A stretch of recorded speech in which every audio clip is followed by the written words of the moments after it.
Gegara tak kebagian uang pensiun bapak, pria di Mamuju kesal hingga nekat bakar rumah orang tua.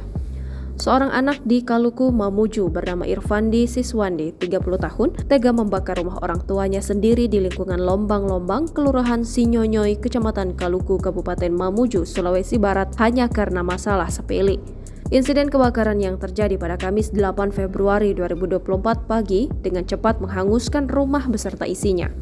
Diketahui jika pelaku yang akrab disapa Ipang itu kesal karena ternyata rumah ibunya berdiri di atas lahan orang lain.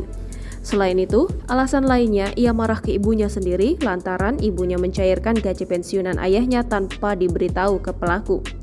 Jadi si pelaku ini juga kesal karena gaji pensiunan bapaknya juga tidak diberikan kepada pelaku.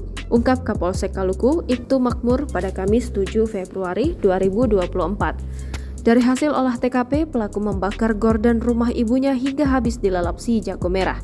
Kini lokasi kebakaran itu dipasangi garis polisi untuk penyelidikan lebih lanjut. Total kerugian akibat kejadian kebakaran tersebut diperkirakan sebanyak 40 juta rupiah. Kini pelaku tengah menjalani proses hukum di Polres Mamuju untuk mempertanggungjawabkan perbuatannya. Download Tribun X sekarang, menghadirkan lokal menjadi Indonesia.